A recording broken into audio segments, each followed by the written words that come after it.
Salut les fans de foot. Vous voulez tout savoir sur les derniers rebondissements du mercato? Accrochez-vous, parce que ce qu'il se passe en coulisses est tout simplement électrique. Entre clauses libératoires, deals en négociation, envie de départ et vente cruciale, le marché s'emballe, et on te résume tout, comme si tu y étais. Abonnez-vous et activez la cloche pour ne pas manquer les prochaines vidéos de la chaîne.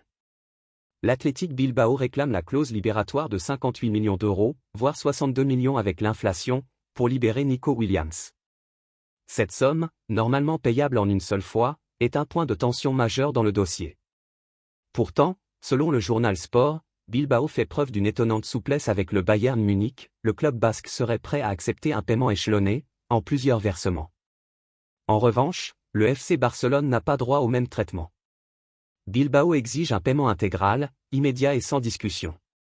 Une position ferme qui complique sérieusement les plans du Barça, contraint de rassembler la totalité du montant d'un coup, dans un contexte financier déjà très contraint par les règles du fair play. D'après Fabrizio Romano, cette rigueur pourrait ne pas suffire à décourager Nico Williams, qui aurait clairement fait savoir qu'il veut signer au FC Barcelone, quitte à attendre aussi longtemps qu'il le faudra. À suivre de très près. Darwin Núñez, de son côté, semble prêt à relancer sa carrière en Serie A. Après une saison 2024 à 2025 décevante à Liverpool, marquée par seulement 7 buts en 47 apparitions, l'attaquant uruguayen de 25 ans a donné son feu vert à Naples. Selon Fabrizio Romano, il veut rejoindre le club italien cet été. Mais si le joueur est d'accord, il reste à convaincre Liverpool. Les Reds réclament pas moins de 50 millions d'euros, soit le montant déboursé pour l'arracher à Benfica en 2022. À cela s'ajoute un salaire de 8,6 millions d'euros par an que Naples aimerait revoir à la baisse pour boucler le deal. Malgré ces obstacles, les deux parties ont un intérêt mutuel réel, et les discussions devraient s'intensifier dans les jours à venir. Pour Núñez, la Serie A pourrait bien devenir un terrain de renaissance, surtout pour un profil comme le sien. Dans un autre coin d'Europe, Marcus Rashford fait parler de lui. L'attaquant anglais de 27 ans, actuellement en Espagne pour un programme de remise en forme, a confié dans une interview à l'influenceur Javi Ruiz qu'il aimerait jouer aux côtés de Lamine Yamal. Tout le monde veut jouer avec les meilleurs, on verra bien, a-t-il lancé.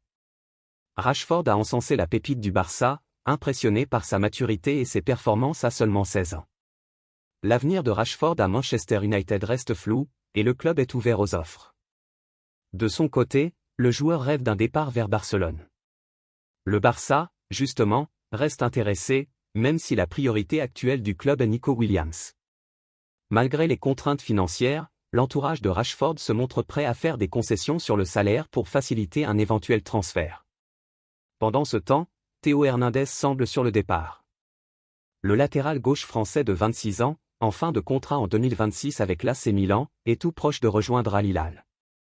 Selon Fabrizio Romano, la transaction pourrait être finalisée dans les prochaines heures, pour un montant avoisinant les 35 millions d'euros.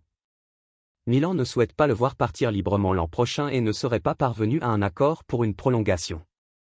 En Arabie Saoudite, Al Hilal, dirigé par Simone Inzaghi, se montre très actif sur ce dossier.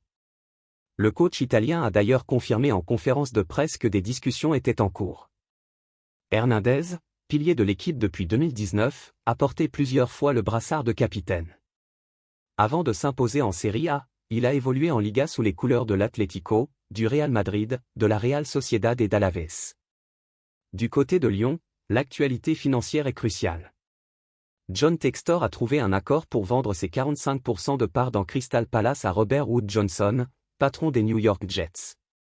Cette opération à environ 200 millions d'euros tombe à pic, juste avant la décision de la DNCG concernant la situation de l'OL. Si cette vente n'est pas encore officiellement intégrée dans le dossier déposé, elle renforce la solidité financière de Textor et pourrait rassurer l'instance. Pour Lyon, cette bouffée d'air frais est essentielle. Le club, menacé de relégation administrative en Ligue 2 à cause d'une dette de 175 millions d'euros, espère convaincre la DNCG et conserver sa place dans l'élite. Le verdict est attendu ce mardi.